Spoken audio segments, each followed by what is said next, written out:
All righty. Give it a couple seconds because absolutely no one is on because no one cares about this podcast. That's not true. Still have zero. Oh, we got one viewer. Okay, there we go. All right. So, well, tonight on the podcast, we were going to have Drew Six and Mike John. Well, something came up with Drew last second. I mean, he texted me 20 minutes ago. He's trying to do everything he could to get here, and he just couldn't. So, we brought on NPFL angler Rick Langendorfer, and we're going to bring those guys on here in a second. First, we want to thank Fully Loaded for sponsoring the podcast this year and everything. And, if you want to quit dipping or quit tobacco and keep the dip, Fully Loaded is the best way to go. Tastes great, and less likely chance you're gonna get cancer from tobacco because there's no tobacco. So here we'll bring on the other guys. Here's Rick and here's Mike. What's up, guys? What's up? What's going on? Hey, Oh, at least I'm the best, second best you've ever had. there we go. It's all right. Maybe that's why no one watches this podcast. I have you on here way too much. Yeah, but the first one was hilarious. True. But but that's all right. I've been next worse. one we were You can just call me sloppy freezing in thirds or Kentucky. whatever. Yeah, Yeah. right. Good call on that one. getting yelled at by So people. maybe you in a should have me bar. on more. That's your problem. See, maybe you should have me on more. They stopped watching because I'm not on here. Oh, that's probably it. Or the fact that we haven't done one since like April 1st. So there's that too. Yeah. Yeah, right. My mom told you to be Wasn't I nice. on that one? Oh, But all right, got the guys, ring we'll from get Mom into already. this. Yeah, I know, right? She's already getting on you. All right, Mike, we'll let you go first. Do a little introduction of yourself. Tell people what you're about, what you do, all that fun jazz. All right. Well, I'm new to the NPFL this year. It's my debut season, and it's turning out to be one of those seasons. Other than that, I'm a Army veteran, and I run a nonprofit called FX3 Incorporated. And what I do is I teach veterans fishing as a way of therapy to combat veteran suicide. That's my biggest goal, and that's what I use the tour for, to travel around. And as I travel, I'm able to take veterans out in different states. I'm not just locked down into Florida. So I use the tour as a way to experience that and get around the world there. And yes, I got a buddy of mine who's in the comments. I'll go ahead and tell you he's a real good friend of mine. And when you see the comments, if you look at him, guy, he needs help. But he's the type of people I'm actually reaching out to. But either way, That's right up Rick's alley. yeah. So, I'm, like I said, new to the tour this year as far as the NPFL. I fished the Toyota Series last couple of years. I usually do pretty good. The BFLs, I always make the regionals. I'm hoping to turn it around. I can't wait for Watts Bar, actually, because after we left Hartwell, I went straight to Watts Bar and got a few days of practice in. And I'm kind of curious to see.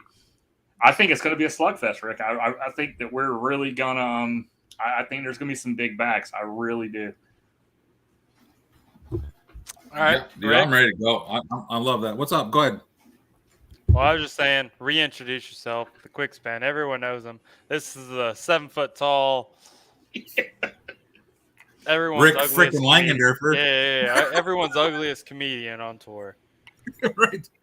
All the out of work comedians, and we got one on tour. No, I'm Rick Langendorfer, man. I'm from Maumee, Ohio. Cameron was my roommate last year for the full season. Unfortunately, some things didn't work out this way for him for this year, so we had to part ways. But he's going to be back. He's going to be one of the young guns on tour. He's going to be a steady name that you guys are going to have to deal with on a daily basis. One of these years. It may be 2 or 3 years before I get back there, but we'll get there. That's a hill I'm willing Same to thing die I tell my on. kids. Listen to me very carefully. I tell my kids this all the time. Keep chasing your dreams because dreams won't chase you. Yep. Oh my gosh. Speaking of your kids, so I crap. applied. Yeah. Which one? I have a degree from BGSU in environmental science, and there was a environmental scientist job open up, some company up in Maumee.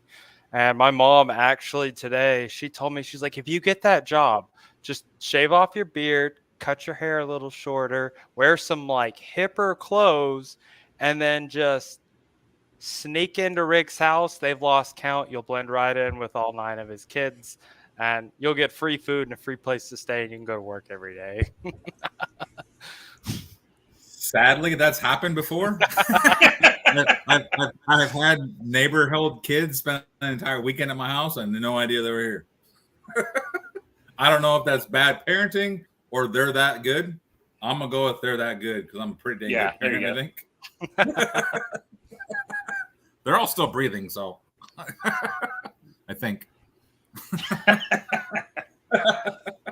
I couldn't tell you because like there was so like every time I've been to your house, there've been so many kids running around. I'm like, there could be 12, there could be just 4 that move a lot. Like I don't know. Yeah. I'm like, Yeah. I'm gonna go hide in the basement and drink a beer. So hey, Mike, your fishing family buddy though. I'm gonna need those photos. I run an OnlyFans page for fishing entry fees, so I know a place I can put those. Yeah. Awesome. We use those. I'll hook up with them later. Use those. Yeah, we use those to raise funds. So Yeah. Right especially now if he's we're- got feet pics. Yeah. Rick's things are feet pics. Yeah. Oh, nice. I'll paint my toes. Oh, deal. But all right, All right. boys. Actually, let's talk about Hartwell. What happened? I have no idea where either one of you finished. Oh, bottom. I followed it, but I was in the bottom. Day one, I actually put a decent plan together, and I wish I would have stuck with it. But I decided to go for bed and fish on day 2, and that hurt me. I made about an hour run up the river, and I went to some spots to where I knew the fish were bedding, and they were gone. And after getting all the way up there, then I kind of didn't really have a backup plan, and that was on me, totally on me. So I scrounged around and couldn't put anything together. I think I put 1 fish together on day 2 for 15 ounces.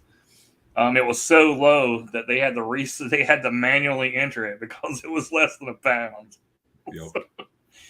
And then day 3, I went back and just ground back out in my spot, which I should have stayed all 3 days in. But it's a learning experience. I mean, I went for that swing. I swung for the fences. I knew if I could get these big bedding fish off the beds, it would be a good day for me. But yeah, that's why it's called fishing and not catching. So, that gamble cost me. I get that. Yeah, my Hartwell event was kind of similar. I during practice, I was catching like 14, 15 pounds a day. Not really even trying, just accidentally catching them. And my game plan was to go catch a quick limit, and I did that all 3 days. I think all 3 days I had a limit in the boat by, let's say I blasted off at 7 o'clock. I had a limit in the boat by 8 o'clock. My first spot all 3 days was basically right to the right, and my boat never fully got on pad before I shut it off. I fished the first set of docks to the right.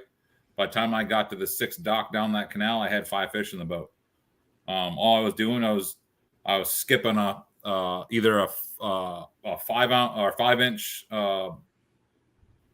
What was it? A Berkeley power bait general in green candy. I'd skip that underneath there as far as I could go. I'd run it one way.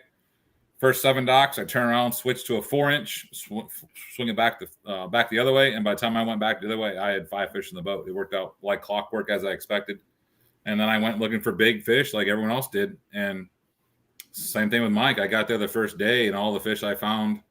So I got smart, and a lot of people went back to where the fish they found on Sunday were. And we had that cold front roll through Monday and then Tuesday. So I knew that those fish we found on Sunday weren't going to be there. So I ran to the fish I found on Tuesday, and yeah, I marked probably 50 fish, and on a 50 fish, 1 was there, and it was only a 2.5-er, so it wasn't the one I actually originally marked. It was a whole different one, and that kind of clued me in that that wave was done, but yet there was another one coming up. But yeah, it was still the same thing where it was like my high school dating career, man. All the fat girls have left, and I'm stuck with the leftovers. So I just kind of made do with what I had to. I got one in there. Just saying. No beat button for you. But Rick was the first person who talked me into doing this show live. And I see why now. It's the best idea ever. But so I just kind of made chicken salad out of chicken crap kind of thing, and I caught 7.7 the first day, 7.9 the second day, and then finally I ran into some big ones. I say big, but when you weigh 7 pounds, everything's big after that. And I weighed like 10.5 or 11. I think I weigh 11 pounds on the nose day 3. So as my career stands in NPFL, I progressively increased every day. I'm tired of increasing from 90th. Yeah. To 85th. Yeah. Not good. Right. I think I finished last year. I think there was a statistic done on Instagram saying that out of 6 events, I jumped up day 3 on 5 of the 6 events, and everyone was congratulating me. So that's Rick. That's a hell of an accomplishment. I'm like, well, it ain't freaking hard to do when you're in 95th. You just got to catch 3 fish on last. Yeah, Rick was in 95th out of 94 guys. Yeah, exactly. Right. It's like if I'm in last and you're behind me, what position are you in? I felt it right Patman last year. Yeah. Like I was like, man, I fished so terrible. And then I look at the standings. How am I not in last place? Like, who is having a worse week than me? Right. And that was just like, I'm like, whatever, and then, I kind of like, it's kind of a nice thing not having like a championship to fish for. We came into the season going, oh man, we wish we had a championship. But like realistically, it's kind of nice because you can just go swing, man. No one cares. It's like, yeah, there are some points. There's some money involved in the top 10 at the end of the year, but there's not like it was last year where potentially we're getting 10 grand to make the championship. So now it's like, okay, cool. Let's just go swing for a win, and that's exactly what Drew Six did, and he knocked it out of the park. And more impressively, he did it with 2 days of practice. That mother trucker, he said he marked 400 fish in 2 days. I want to see what kind of batteries he runs because that trolling motor was smoking to mark that many fish on beds. No kidding. Guaranteed. Because I probably marked 90 maybe in 3 days, and I burnt my batteries up. I'm also blind, so like I could be going right through. There could be a million fish around me, unless like it's like Lake Erie, like clear, St. Clair clear. I'm cruising right on by them and be like, dude, you just went by like 40 on a bed. And I'd be like, what? Well, that's the other thing. The Hartwell, just the way the Hartwell, some of those, the line up, like you can't see them in the morning or late in the afternoon. You can't physically see them unless you're on top of them. So the window to physically see that many fish is so small that he probably marked 400 fish in 8 hours total, 9 hours total. Because you couldn't see some of these the north-south, anything running north-south, you can't see it before 10 o'clock. Yeah. So it's like, okay, unless he went and physically hit every single canal or cut or gully that went east-west, other than that, it was freaking amazing what he did, mark 400 fish in that amount of time. Oh, for sure. Yeah, I get that. I see that'd be hard for me though. I mean, that's probably the big reason he won. Like I probably wouldn't be able to do that. I would not be able to just stand on my trolling motor and just cruise the bank for that long. Well, you've known Drew Six long enough that kid's got triple level ADHD. I'm surprised he could sit there and bedfish. I watched some of the live on the way home. And I'm like, that's not Drew. That's not Drew. That can't be Drew. Drew doesn't do that. That dude, he's been doing somersaults and twitching by now. Who's that on the front deck? I can barely go drop shot on a fish for more than like 45 seconds. It's like, if I don't catch him after like 45 seconds using live, it's like, well, he's not going to eat. Man, you say that, but it's like, I'm done. Yep. I had a 6.5 pounder on bed at Hartwell, and I threw every soft plastic I had in my boat at this thing. And I looked down and I'm like, I just wasted 39 minutes on this one fish. Right. And See, it's just because she was locked on. She was not coming off the bed. Right. I think that would be the hard thing for me. It's like it's so easy when I see like a group of like 5 and 6 pound smallmouth on live. I'm like, flip to them on a drop shot. They come up, they look at it, they swim away, and it's like, oh, they're not gonna eat. And it's like move on. It's like, but if you do the same thing to a bedfish that you can physically see with your eyes, and you're like, oh, that's still a 5-6 pounder, and it's like, but you can see it. Like Yeah, I You was. can see it. Right. ooh. It's like there's not a chance in hell that's a sheephead. Like that's a bass. With the bass. Right. Yeah, Yep, I mean, yep. I was the same way. I was like, all right, let's fish it. So even after spending 30 something minutes, I went to another spot. I came back to that spot before I went back to weigh in because I'm like, I know it's there. I can see this Right. stupid fish. And Gotta be here somewhere. Yep. yeah, well, I mean, I could see her. I sit there toweling down and I could watch her. She was hold on to the bed, but she was locked in and I couldn't get her to chase anything. Everybody talks about the magical mag drafts, and I could pause that mag draft in the bed, twitch it. It didn't matter. She did not care. She was just like, no, Mike, I'm not biting your bait today. Just leave me alone. Right. So Yep. I guarantee you I spent every bit of an hour on that one fish. All right, we got a question from the audience. It's do you throw crankbaits on tough days? If so, what color? I'll see where this is going. This is my buddy here. So He wants the juice. He likes the pink. He is a Does pink. Yeah, bright color. Is he a crappie guy by chance? He's crappy, if that's what you're asking. Crappie? Okay. Yeah. Like, he's Like, a it crappy seems like dude. everybody throws. Yeah, everything that throws pink, man, they're crappie guys. Oh, dude, I have never targeted crappie a day in my life, and I've got a pink of basically everything in the box in the boat. Yeah. So you've done everything but catch a crappie. no, I've caught crappie. I caught most of the time I catch crappie. I'm throwing like 6XDs too, and I'm like, can't even fit that in his mouth. Right.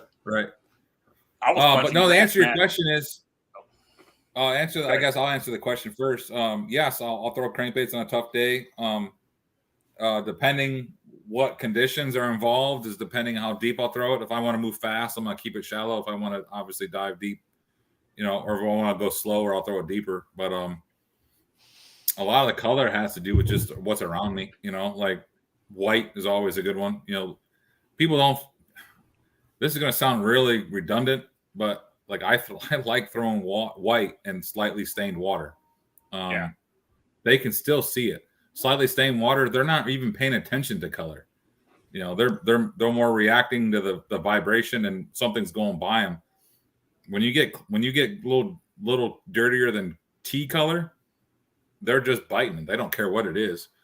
So I always have a white. Like heck, that's what I caught my fish on at Cumberland. I caught one fish at Cumberland. Finished 70th because of that one fish. I caught it on a white crankbait. I bought at Walmart 5 years ago. It just happened to be the one I tied on. Yeah. I mean, honestly, when I was in college, we did a little project on like light and how it penetrates water. And one thing that we found out, and it helped me with fishing, is color really doesn't matter. No, after 15 feet, it's all the same color. After 15 feet, there's only 3 different colors. Blue is blue all the way till you hit the bottom. Right. Like, yep. Blue and purple, they stay the same color all the way till you hit the bottom. Yep. Anything dark turns black. Turns black. Anything green or red turns brown. Yep. And I mean, like red is like 3 foot. It's like, it amazes me that people catch them so good and they're like, oh, red's the color like early spring on stuff. Because after doing that project, I was like, man, like 3 foot down in clear water and red is already like brown. Yeah. Right. Like it's no longer red. It's like 2 foot. Yeah, it's still a little red. Pink, white, chartreuse after like 5 foot all look the exact same. Like we were in a big tank doing it, and I mean chartreuse bait on the bottom and 10 foot of water just looks white. Like you cannot tell the difference. Can't tell the difference, right? Yeah. White or gray. Yep. Yep. So So that's what I do. I don't know about you, Mike. You're a Florida guy, so you probably don't know what a crankbait. Do you even own a treble hook? Okay, so I think I've heard of these treble hook things and crankbaits. Hey, when we were down there at Harris Chain, I will vouch for Stuart Arthur. He did catch like a 7-something at that Harris Chain tournament on a like 6 or 8 XD. Yeah, he found the one fish that has never seen a crankbait. Yeah, and it was like, I don't know what that is, so I'm going to eat it. But yeah, crankbaits to me are like the myth of Bigfoot. You hear about them. You just don't really see them. No, so yeah, right. Crankbaits I ain't got trust in it. Yeah, I actually seriously, I do throw crankbaits. I'm not a big crankbait guy though. I'm more of a swim bait, swim jig. If I'm gonna go deep, I'm going swim jigs, heavier swim jigs, especially even when it's tough. I'll use like a moon eyes jig head and something like that or something finesse. But I'm not huge on crankbaits. However, because I'm from Florida, I use wake baits a lot, which are similar to crankbaits. They just don't go deep at all. So I do have, I don't know, a million wake baits, and you name it, colors, styles, brands. So I have to borrow some of those for kissing you. I'm just saying. FYI. We were just talking about the crappie thing earlier. I was on Toho the other day, and I was punching grass mats and caught 3 crappie in one mat. Nice. And I'm like, what are you guys doing under here? It's like you're supposed to be gone already. I'll be honest. I have a crankbait tied on almost every single day of the year. Yeah. Especially up here in Ohio. I mean, if I go to like a lake like Indian, Indian for us, it sets up very much like a Florida lake. I mean, usually this time of year, like once ice out hits to like right around sometime midway to the end of May, you can actually throw a crankbait. This year you couldn't. And I mean, it was grass never died, so you couldn't throw a crankbait 4 or 5 feet and then it'd bog up. So minus the lake like that, I don't have a crankbait tied on, but everything else, rocky reservoirs or the deep stuff we got out here, we still have grass in all of our deep lakes, and you start throwing a crankbait and you get it to tick the top of that grass and hold on. And then we got smallmouth and so many of the fisheries up here. The biggest thing in Florida, I mean, rattle traps, ripping rattle traps through. Yeah. I classify that as crankbait. Oh, do you? Well, then, all right, I know what. Yeah. I'd classify it as a crankbait. I mean, you're cranking it. That's kind of like guess, the poverty crankbait, I guess. Yeah. I mean, true, but it's the what is the FGB crankbait? Ooh. Nice. Why do I have you on here? Just throwing darts. All right, probably guys. just spent $200 on a freaking truck of gas. Oh no, trust me, yeah. Sorry. All right, we got. So sorry about that. Believe it or not, we actually have another question from the panel. We'll move on after this question. There we go. It says, can you take us through your gear, reel, rod, line, and weight? Favorite rig, start a tournament on a decent day and brackish water. All right. What's brackish? What's brackish mean? Yeah, let's remove him from the chat. Brackish. Literally. That's a Florida thing. Brackish, that's that saltwater thing, isn't it? Yeah. This is my buddy Sonny. He's actually just trying to get the juice. Sonny, look, man, you got to use a reel and rod. You can't use the Zebco 33. Hey, someone just asked what kind of swim jig you throw, Rick.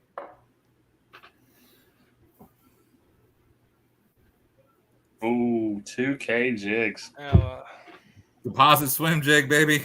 That's the only one there has. Everything else is just an imitation. I grew up in Texas, and we actually use brackish water as like a term for like stained water in a lot of lakes. Like I was in Central Texas, and a lot of the fishermen I talked to, if they ever talked about brackish water, we're in Central Texas. There's not salt water for like 3 hours until you go hit the coast. Yeah. And we'd call brackish water. It was any of that like brown water, but it was still like strangely clear. It was just dark. Yeah. Right. It's like tea. Yeah. That's Florida water. Yeah, exactly. Yeah, That's what Florida throws me water. off. I started fishing Florida 7 years ago now. And that the like first thing when you launch your boat, the first thing you look out, like as an Ohio guy, you look out and you see dark water.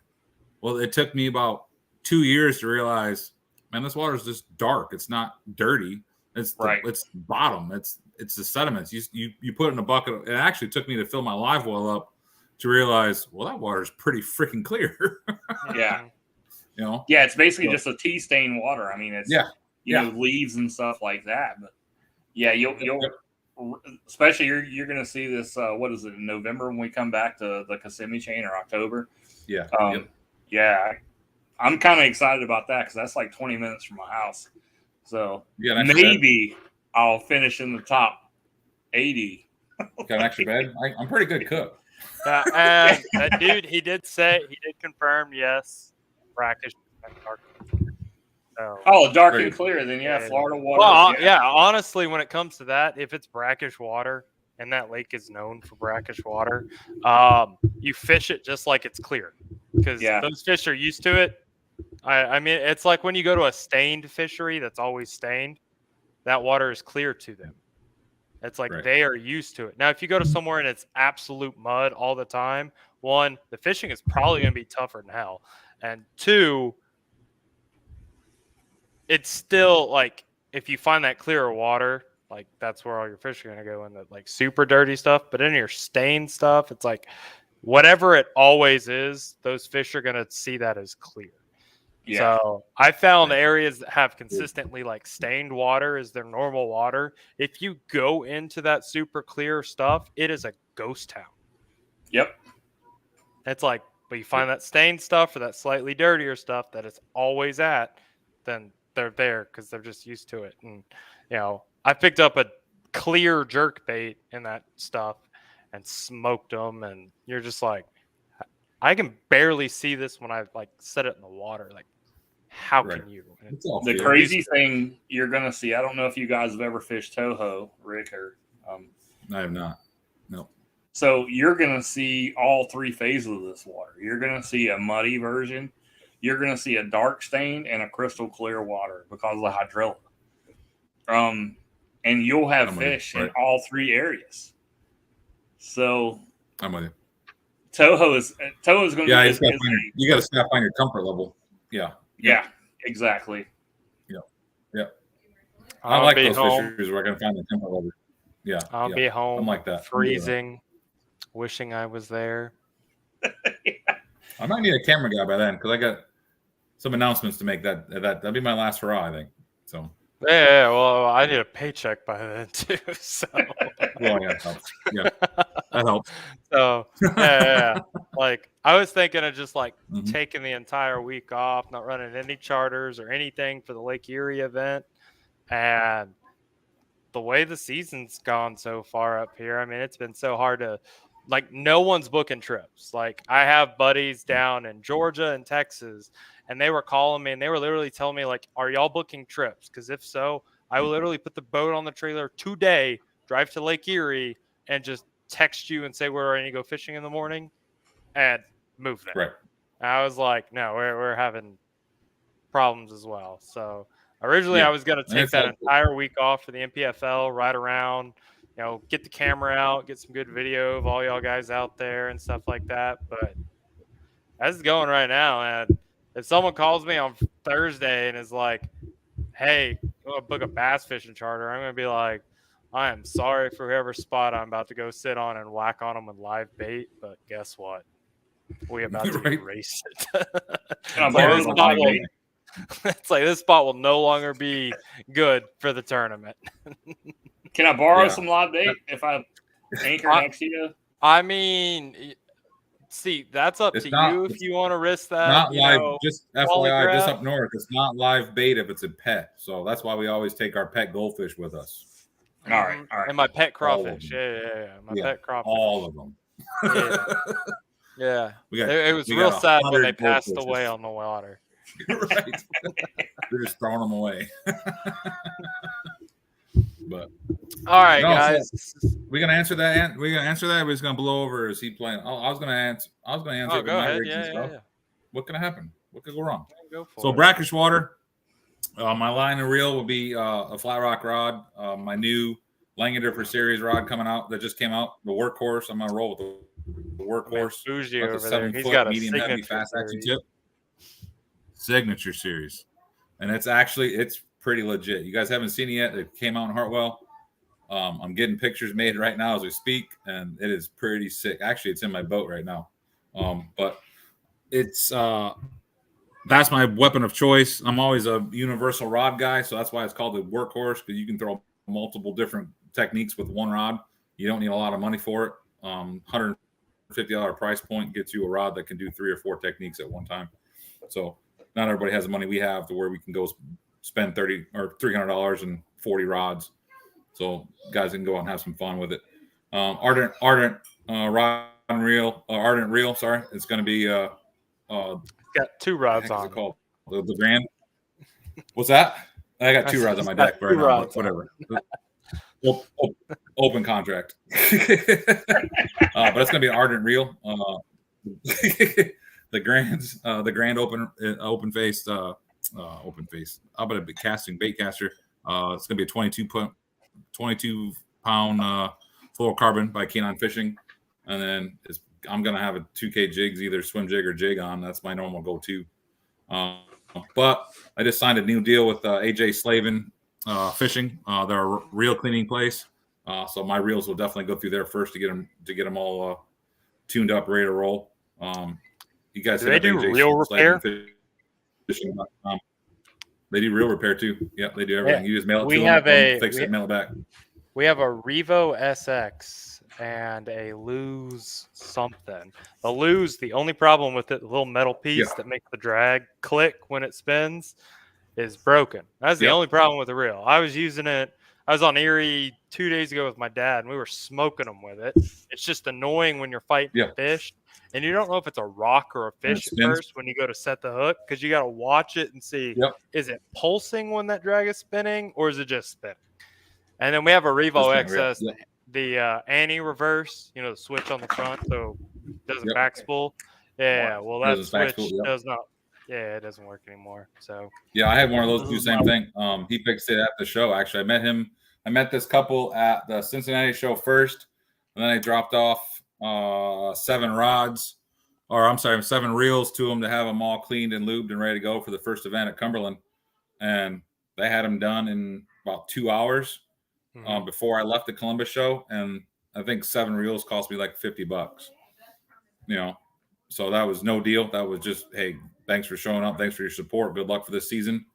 And then it turned out to where I guess I'll kind of make an announcement right now, if you don't mind. But it kind of turned into where they bought my boat and they bought everything in it. So that being said, that this is my last season in competitive fishing. I'm going to hang it up. To be honest, I kind of lost the drive, lost the desire to compete. And when you lose that kind of desire and that kind of drive, it's really, really hard to compete against these top level guys. You have to be 100% committed. I'm going to miss you guys the most. I got 4 more events with you, so I'm not going anywhere. You're stuck with me for 4 more. R.I.P. But these, R.I.P. 2022. I already signed off with them. 2022 is that's going to be it, man. Our last tournament we fished together was on Indian Lake, and it's snowing. And I got a buddy Nate. Yeah, I got a buddy Nate Brown, and every time we go fishing, he just brings it. We're like fishing, and he just goes. I look at him, and he goes, "Rick said, suck my ass." Yeah, he did. Yeah. He was not. I was like, it was so cold that day. It was so cold. It was snowing. We couldn't see the other end of the lake, and we launched at 8 o'clock, 7:30, 8 o'clock, and like 11 o'clock. I looked at him. I looked at Cameron and went, "Dude, we got $100 wrapped up in this. What the hell are we doing?" And he's like, "I don't know." I'm like, "I'm ready to go." He's like, "Cool. I'm gonna go too." So we launched the boat. We got back on the trailer. We were on the trailer at like 10:45. Yeah, we were just like, yeah, screw it. Y'all, like someone's gonna win like a couple grand today. Good for them. We're gonna go home and like drink coffee or something, chill out in the warmth. Yeah, you sound like me. They're gonna win a grand. Yeah. Oh, dude, no, Cumberland was 10 times better than that Indian Lake event.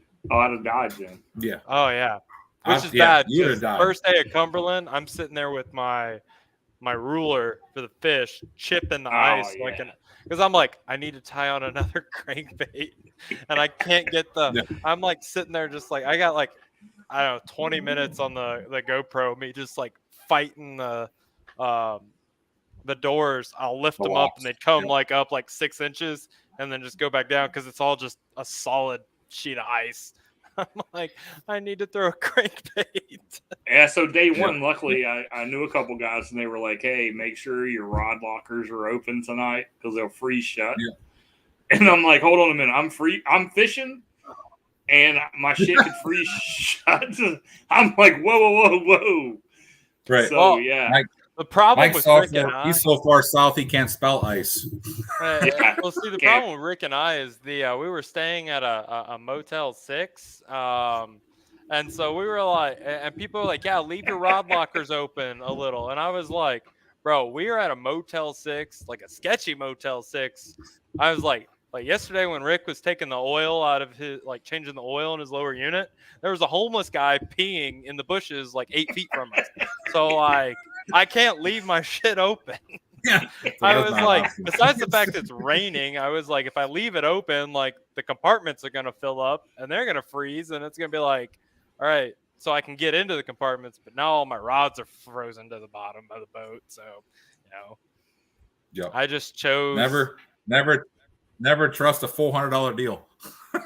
Yeah. Oh, yeah. Did they ever charge you for that? For 9 days. Did they ever charge you for they that? still never charged me for that. Never. Well, there you go. That's a bonus right there. Yeah. He texted me like 2 weeks after. He goes, out they never charged my card for that stay. And I was like, what? He's like, yeah, dude, they never charged the card for the hotel stay. I was like, oh. I guess we got a free week.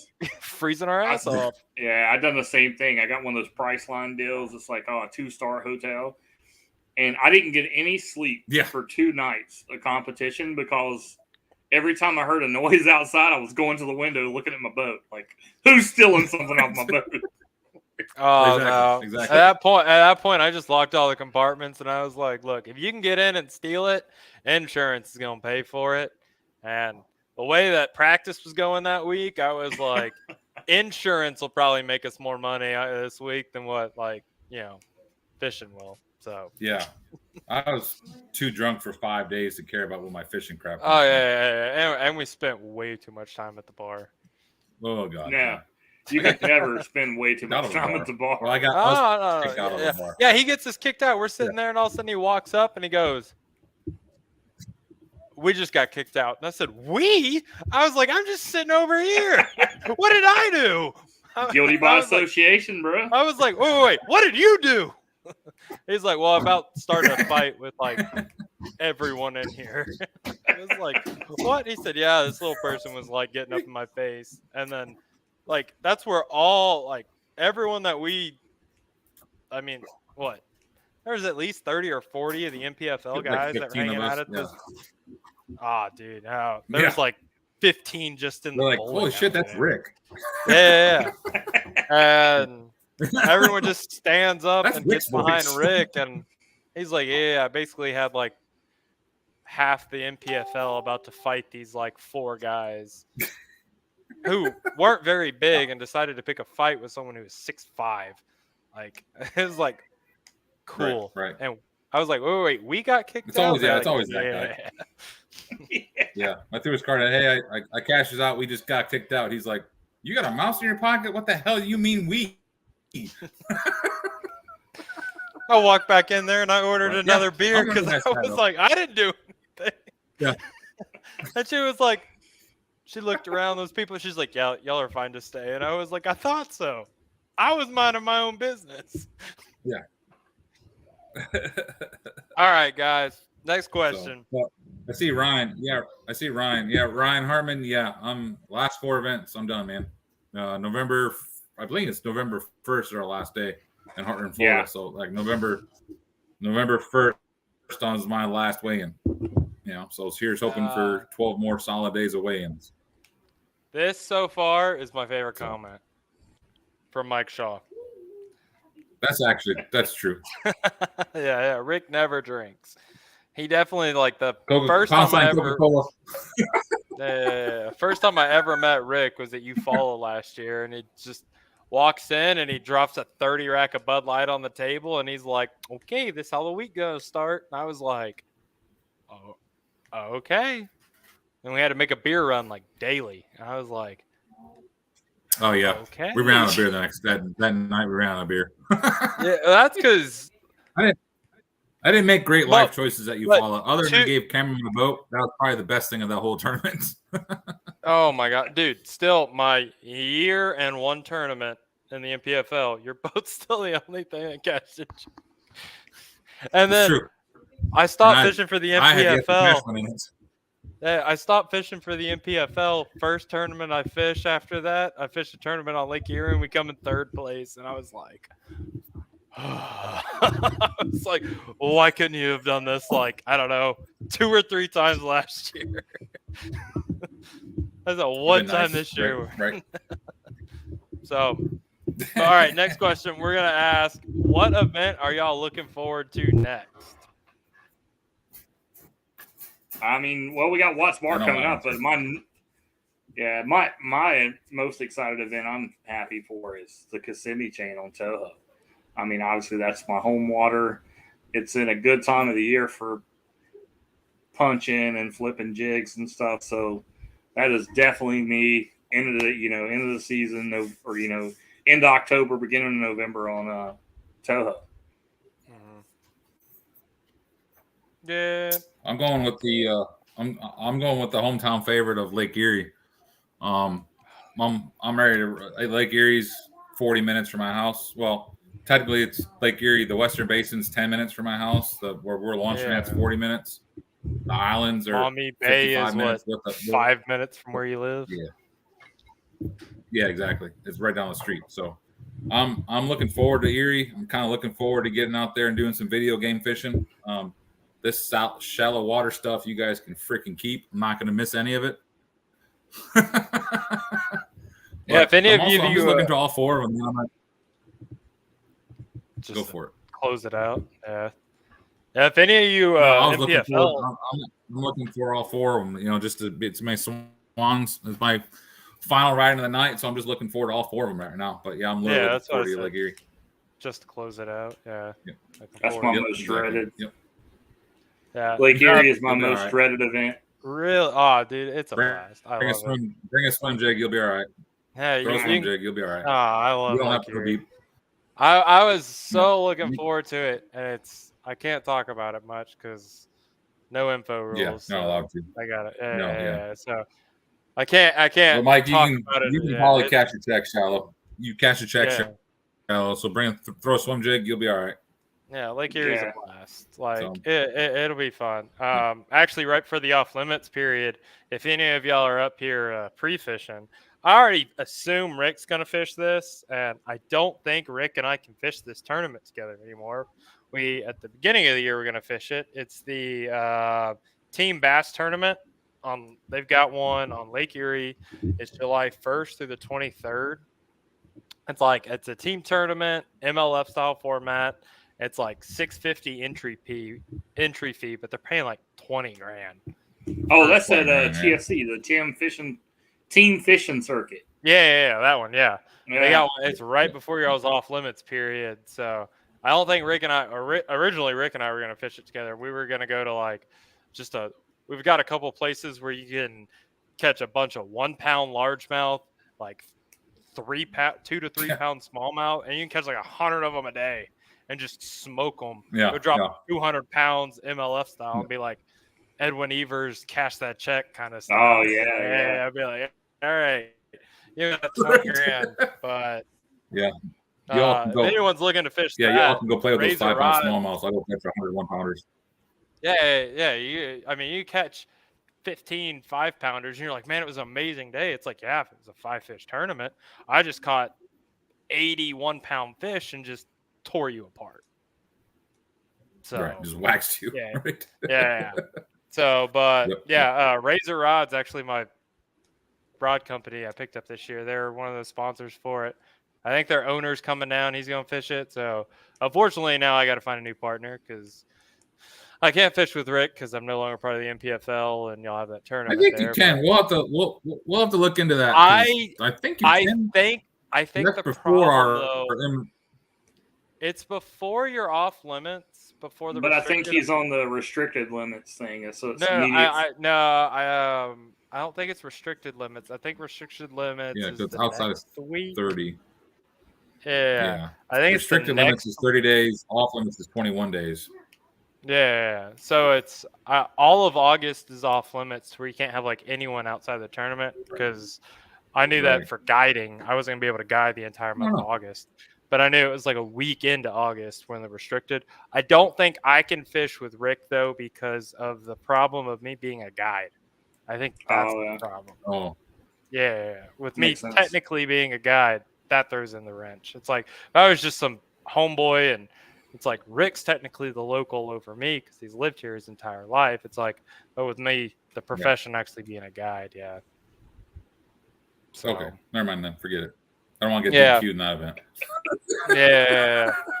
I'm gonna tell everybody Yeah. if Rick's doing well on day one, be like, no, he was fishing with Will. So okay. Yeah. Everyone's gonna say that. If Rick's doing well, he cheated somewhere. It's freaking Rick. Yeah. If this summer goes decent, I make some decent money, man.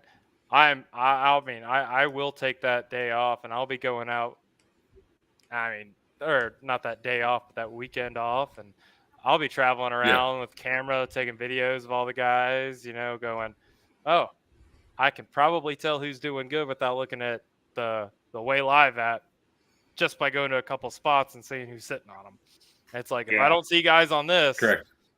Or if I'm hauling past him, it's like, he's not fish are. Yep. So, or there's gonna be 2 or 3 areas you're gonna drive past. Yeah.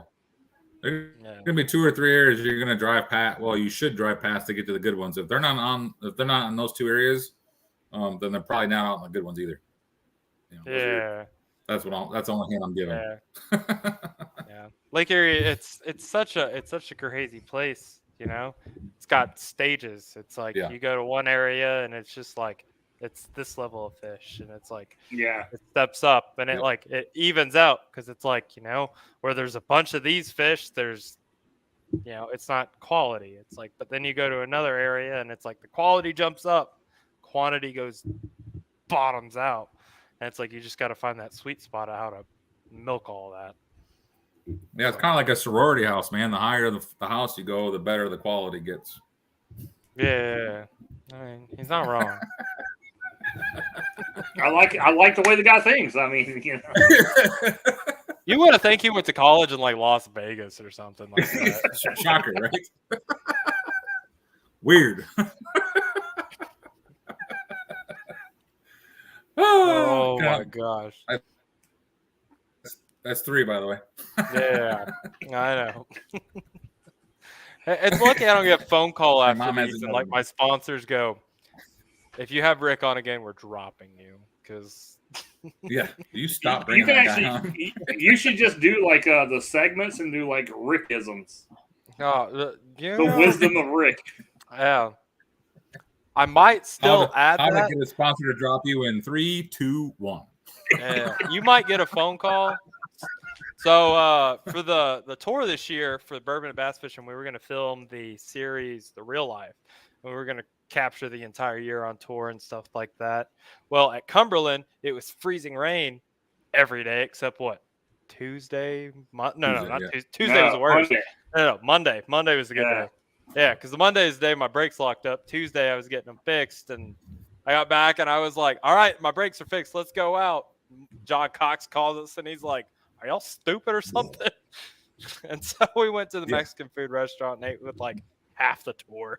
And everyone's like, practice is over. But no, so we didn't get the camera out a whole bunch. I didn't get to record a whole bunch of stuff. So that was going to be episode 1. I'm going to use some of the footage to do an intro to the first episode, but I'll be fishing like I'm going to fish the Michigan BFLs. I was going to fish the Ohio ones, but with everything going on and stuff like that, the first one's this weekend on Indian Lake, which I hate.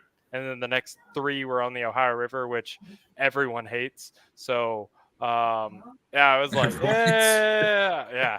And then I was like, what's the Michigan BFLs look like? And they don't start till the end of June, and they're on the Lake St. Clair and Detroit River. And I'm like, oh, so the closest Ohio BFL was an hour and 15 minutes away.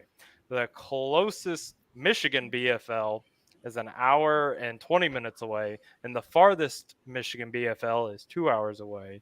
And then all the other ones for Ohio were like 3+ hours away. So I was like, yeah, I'm going to go get my teeth kicked in a couple times up there in Michigan. But we're going to fill the whole real life trying to climb back to the NPFL level. So we'll see. We will see how that goes. Doing it in Michigan is a rough one.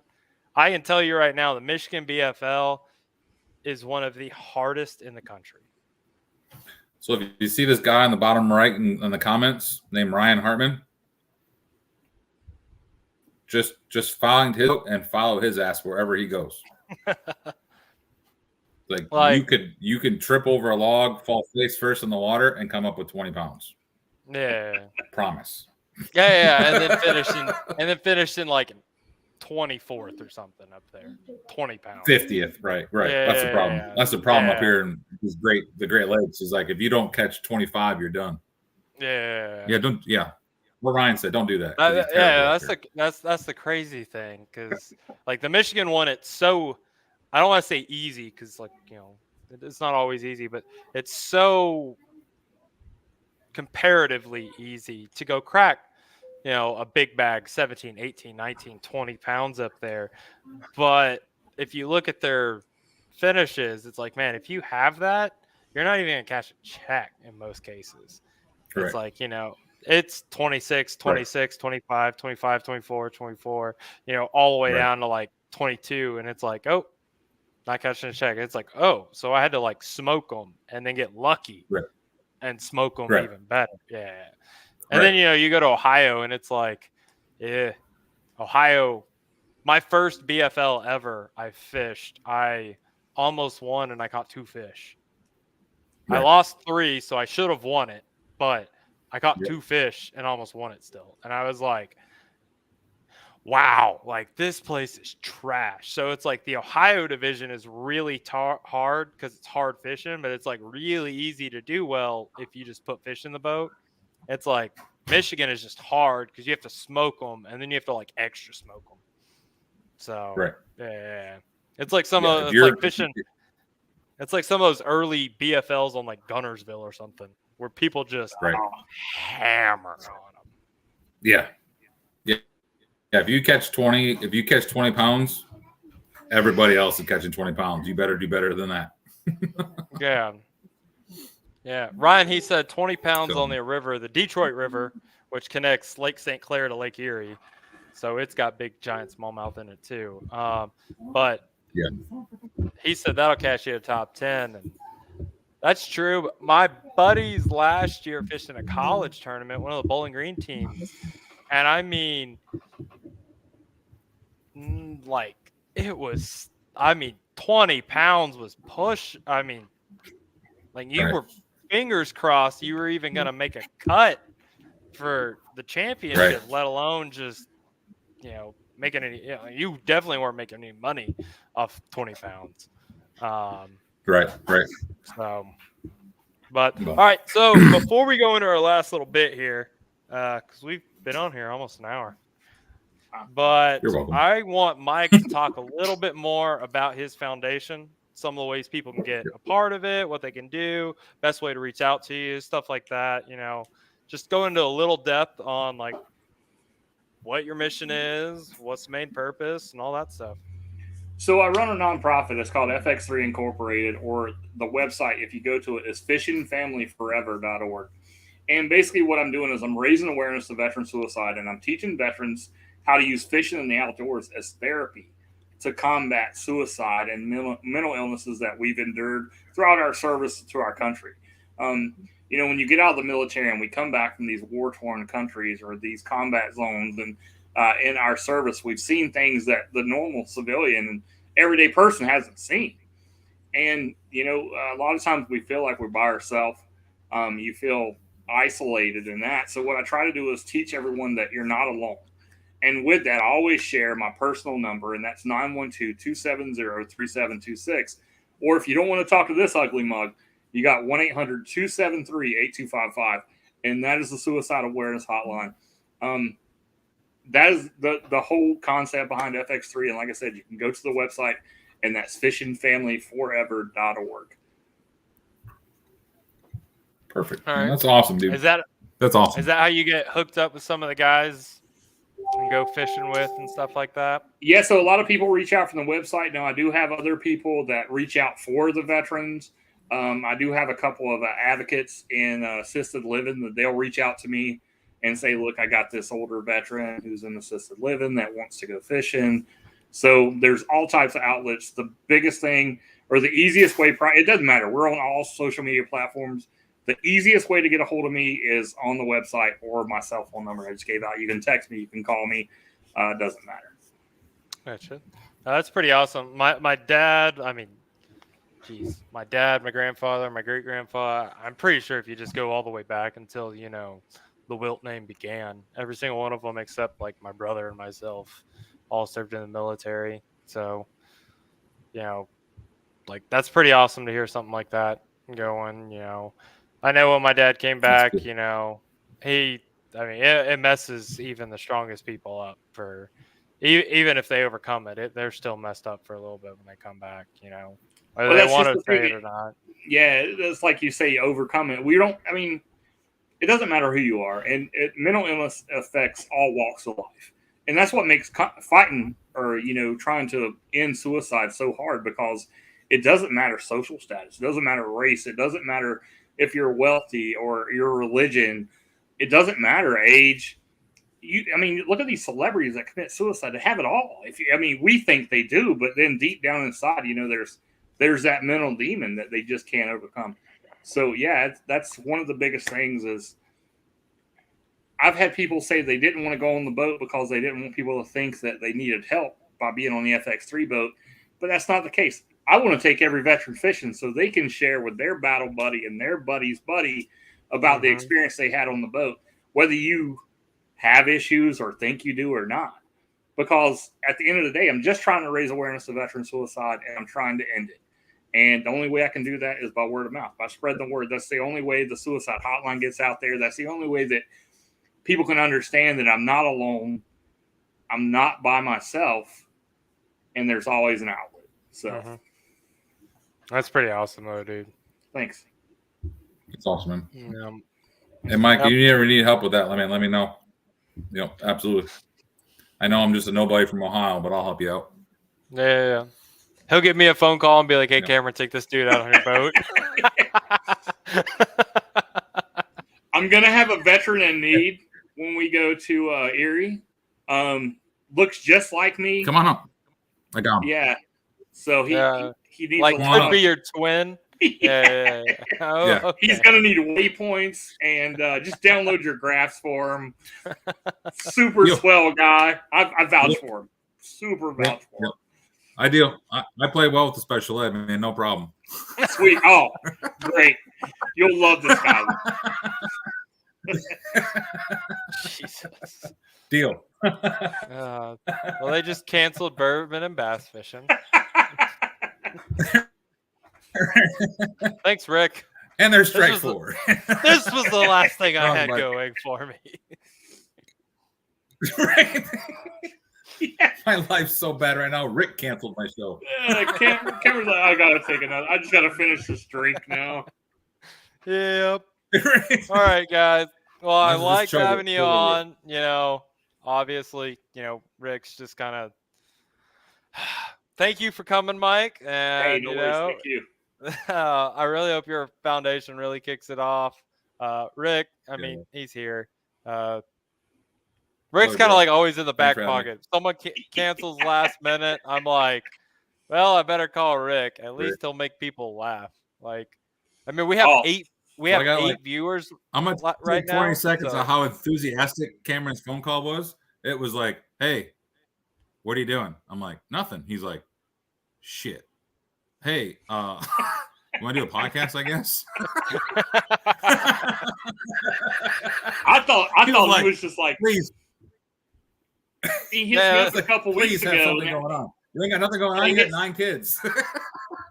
He hits me up a couple weeks ago, and he's like, "Hey, you want to be on the podcast? Got a show coming?" I'm like, "Yeah." And so then I didn't hear from him. So I'm like, "Oh." He's like, "Never mind. This dude sucks at fishing, so don't need him."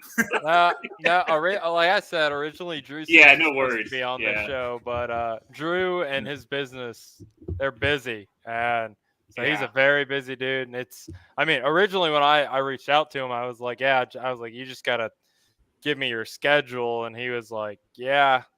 He's like, I'll get back to you on that, and so we went for a little bit, and finally he actually got with me yesterday, and he was only going to be on this show for half of it. Like, he was like, I carved out a little bit of time. I can be there for like half the show, and then I got to go. And he's like, I got more stuff to do. And I was like, all right. And then 20 minutes before the show, he was like, dude, I'm still at work and I can't get away. And I was like, it's all right. We'll make it up. I was like, Rick's probably not doing anything. So he has no friends, just a ton of kids. Yeah. His best friend is his wife, Katie, who's a saint because she deals with all 10 children. One of 11, them just has to be. If you count Rick. No, it's Rick's number me. 10. Yeah, 9 I plus. was counting you as 2. I could be. I'm big enough. You are 8 foot tall, so I could cut you into 2 4-foot kids. Yeah. You do look pregnant sometimes too, there, bud. So yeah, I lost that desk job is really Lost 15 pounds. Doing good now. My boat reaches 63 mile an hour.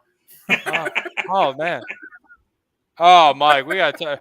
Last year when he lent me his boat at Eufaula, so I have a Z19. I was using my dad's Z19 last year. He's got a Z20, Z21. Z20, yep. Okay, but it's got the adjustable seat on his. And he's got it set back for Andre the Andre the Giant, you know. Yeah, he's sitting by the hydraulic steering. I got you. Yeah. The Z19, it doesn't adjust the seating. It's just cutting the fiberglass. That's it. It's there. You can loosen it up and slide it up on the rails forward, but then it's like Craig Burwell's driving. But like, but anyway, so we change boats at Eufaula, and he takes it out. I'm like, he's driving away, and I like make a couple casts, and I look over my shoulder, and I see him, and he's like, and I was like, I just start laughing. I was like, oh my god! I was like, if he hits a bump, he's gonna break his nose on the graph, like not the steering wheel, the graph. The graph, right.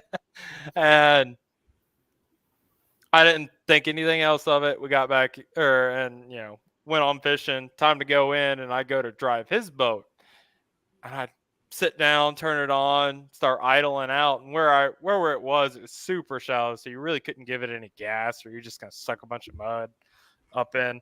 So we start idling out, and I get around this bridge, and then I go to put my foot on the throttle, and I'm like, I've got my leg extended, and I'm idling. I was like, oh my god. So we're driving back in, and Eufaula's got a bunch of like channel markers and buoys and stuff. You got to kind of zigzag across the lake and stuff like that, so you don't, rip the lower unit off. And so I'm like trying to drive that, and I am like fully extended on my tippy toes. My ass is completely off the seat. I'm holding on for dear life, and I'm hardcore screaming because I'm like, I'm gonna die. Like, I'm gonna die. This boat's going 71 across the water, and like the nitro, like I don't know, like we had something wrong with it, hadn't been tuned right. We needed something done to it. It was only going like 59 that week. And so I'm like, I'm literally going 11 mile an hour faster than what my boat is. This boat is bigger, and I'm floating in midair right now. Yeah. So this is great. I'm just like screaming all the way back to the dock, and I'm halfway up the lake too.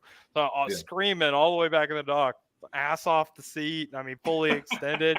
I get back in, and Rick's got a little mark on his nose. I'm like, God. He's like, bro. He said, literally first bump right off the steering wheel. Oh, I thought he was going to say hit the trolling motor. No. I hit a wave, and I was the first one there. Yeah. I just figured you headbutted the trolling motor. You're in a smaller boat. I wish. You got and then he asked me, he was like, what about you? And I was like, dude, my ass didn't like, he said, I was like, my ass came off the seat just to put it in like forward, like idle. Cameron gets back to the dock and he's got like phone books tied to his foot and shit, so he can get the throttle down. Dude.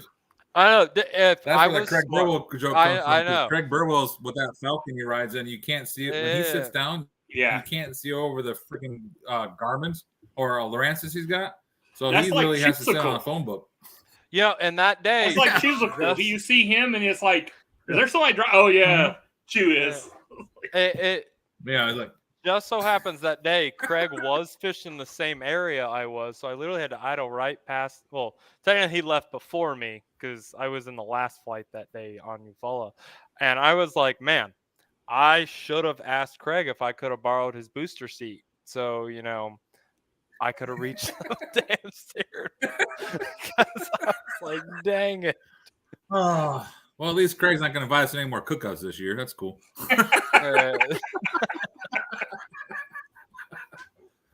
Don't got to worry about him no more. All right, guys. To end this thing off, going to hit y'all with 5 questions real quick. I've already asked at least one of these questions to Rick before. He's been on here way too many times. So my viewership is down to 7 now. Thanks, Rick. 7 people find you amusing. That's amusing. And then 2 of them are my family. Probably 7 people. Oh, yeah. So I see my sister commented, "Hey, Mike." So, hey, Felicia. Not bye, Felicia, but hey, Felicia. There we go. All right, Mike. First question. During practice, do you run balls out or you just cruise around? I just cruise around. I literally, before Kentucky, blew my motor up. So I was in a loaner boat when we went to Cumberland. So that slowed me down a little bit. But, yeah, just cruise around. All right. What about you, Rick? Balls to the wall, man. I want to hit as much water as I possibly can. There's a reason that foot pedal stops. It's not the. Yep. If you've seen me in practice, it normally goes, there goes Rick. There goes Rick. Like Craig says, man, you do a lot of trolling at 71 mile an hour. See, my problem is because of Erie, it's really got me into a habit. Like I found myself doing it at Cumberland and at some of the events last year. I'd be driving around and I look down. I'm only running 4,000 RPMs and it's tournament day. And I was like, oh shit. And then you like put your foot on the throttle, kick up another 15, 20 mile an hour. And you're like, ugh. It's because on Erie, it's like, like just for a warning, any person coming up to Erie, 20 to 30 mile an hour on 99% of your days is your sweet spot. Screaming. Even when it's like first tournament I fished there up this year, 5 to 6 footers out there. My dad were out there, and 20 mile an hour was flying. So like, if Ryan Hartman's still on it, here comes a Ranger comment. Guarantee it. Yeah. Well, that's a nitro, and they just slap. I'm ready to get the Bass Cat. The Bass Cat splits it up pretty well, so they run a lot smoother. But Lake Erie is really boat dependent, man. You need a really stable boat that can cut waves. If you have that, you want something that splits them and doesn't just eat them. Yeah. Yep. So I'll just rent me like a 32-foot sailboat. Yeah, you'd be all right. All right. That'll get the job done. Hey, as long as it's got live wells, a kill switch. What else does it need? You need a kill switch for a sailboat? Am I the only one that figured that out there? Huh? You need actually a kill switch for a sailboat? Well, I mean, you could you got to have the kill switch for the rules for the NPFL. Yeah, it could be attached to the rope that if you fell out of the boat, the sail would collapse. That knocks the sail down, right? All right, guys. Number 2, pie or cake? What was that? Pie or cake? Ooh. Pie. Sasquatch? Because I'm straight. Cake. 100%. 100%. 100%. Oh my gosh. They don't call me cupcake for nothing. I call you carrot cake. Jesus, this man, I introduced him to carrot cake Oreos at Cumberland. Bro. I found them too, bro. I got seven cases in my cupboard right now. I know. I was there at your house. Like, what was it, a month ago? I'm at his house. We're just chilling in his basement. And all of a sudden, I bring that up again. And he's like, oh, he opens up Walmart to go. And he orders like 7 or 10 of the carrot cake Oreo packs, like right there. And he's like, moment you leave, I got to go to Walmart. Yep. I was like, life Jesus. changing. Yeah, I brought 2 packs just for snacks at Cumberland, and then I was like, yeah, we had like Japanese takeout one night, and I was like, here's dessert. He's like, are these any good? I'm like, I think it's pretty good. And so I gave him one, and I was like, yeah, I got two packages here. Here, you can just, we're on 2 separate beds. This makes it easier. I look over. Okay, that pack's gone. Yeah. Huh? I had to specify. Separate beds, I had to specify, knowing you. No, this man will try to struggle cuddle. Okay? You struggle, he cuddles. It's not gay on Thursday. When I first came into the league, I introduced myself. Rick was the first one to comment and say, I'm cool with that. Yeah. Well, I got to say, the problem with that comment is we came in on Sunday or Saturday. So every day ends in Y. So. Pretty much. We'll be all good. 5 o'clock somewhere. It's Thursday every day somewhere. I don't know. Every day somewhere. Yep, somewhere. It'll work. All right, we'll make number it work. 3, spring or fall fishing? Ooh, I'm all about the fall fishing, especially in Florida. Yeah, I'm going to go with that one. I agree. Fall. Everywhere. I'm all more about predictable. spring. More predictable. Yeah, I don't. This. Spring. Just their minds are. They're spring because their minds are in 2 different places. Well, half are feeding and half are banging. Yeah, I mean, fall, true. They're just feeding. True, but up here, they have they're this. Just feeding. It's like true, but they've had all the pressure from all summer and stuff. I mean, I've definitely seen that. Like in springtime, I hit them with live, and they'll like look back at the boat and be like, "Sup, bro?" And then you throw at them and you catch them. Come fall, you're sitting around chasing them with live because the moment you hit them, they go whoop. They're like, hey, get that out of here. You gotta like turn the graphs off some of the times you get over top of them because they've just sat there all year and just been beat with it. So while a lot of people say spring and fall, they're like same thing. I am very much like, no, they are not. It's like the fishing pressure is completely different on them. It's like in the fall, they're only focused on getting as fat as possible. It's like in the springtime, they're focused on catching up with their metabolism that's coming up and then making babies. I'm like, it's a completely different mindset. I was like, those fish are heading out and getting out of here in the fall. And in the spring, they're trying to go in and then right back out. So, literally. Yeah. So, all right. Number 4, favorite kind of fishing besides bass fishing. Shut up, Rick. I like doing shark fishing. I like going offshore, hitting the channels, and hitting sharks.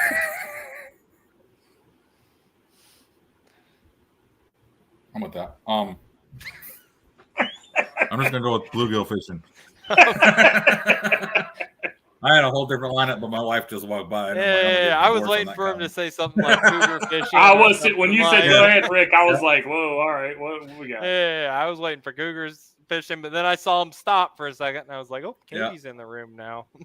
Yeah, mine. Yeah, I was all right. She left now, so I was gonna say fat girl fishing. So let's go. Bring on. I got a weakness. I got to type. If you got a red flag, call my wife. I might get permission. Oh my god, Rick's the kind of guy that in high school got like the cheerleader and was disappointed. He was like, "Oh man." I wouldn't say that. I wasn't as funny or good looking. In high school, I got whatever answered the door. Oh man, that's comedy gold right there. That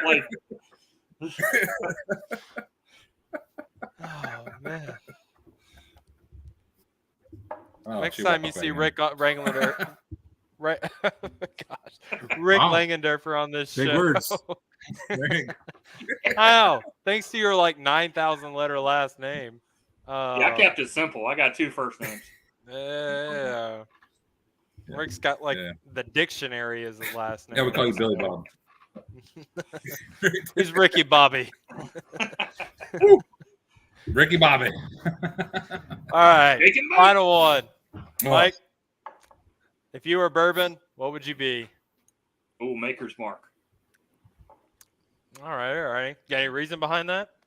It's just smooth. I like it. Actually, they do a lot of events throughout the year that support like veterans events. So they'll sponsor a lot of like veterans tournaments and stuff like that. So kind of near and dear to my heart. But yeah, I love the bourbon. So. All right. There you go. Rick, I already asked you, and you said a Busch Light. I got a better one. Hold on. I did my homework, though. Okay. Bud Light. If I was a bourbon, I'd be smoked and easy on your lips.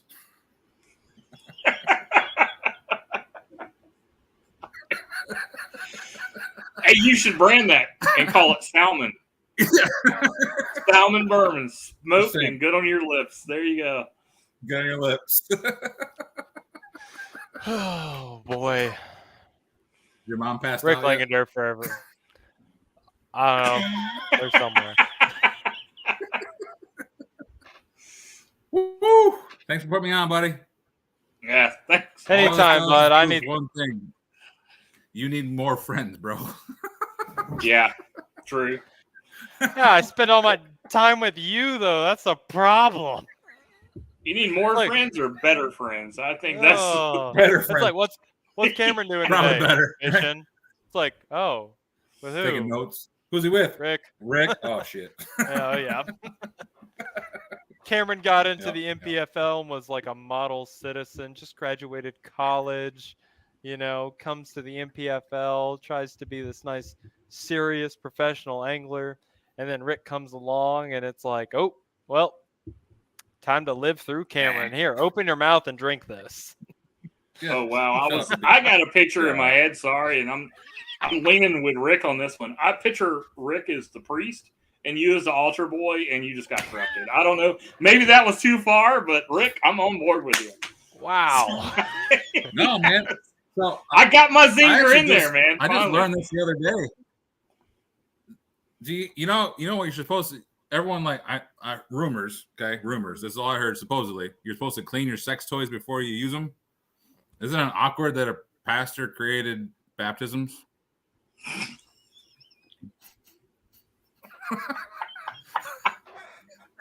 Wow. Just joking. Right. I love you guys. Just joking. Yeah, Cameron. Fully loaded is like, yeah, we're done. Yep. My phone's ringing right now. Ken's calling me already. He's like, yo, bro. He's like, if Rick is anywhere near you again, you're fired. Razor Rod's texted me and they were like, put some duct tape over that right now. Yeah. I've said from day one, no one's ever called me a good influence. And everyone loves you too. He goes to dinner with my parents. I'm just me, man. I like twins. Yeah. My dad and I like spit our food out. My mom's rolling her eyes, and I'm like, "You asked for this." Rick's like, "They're okay, right?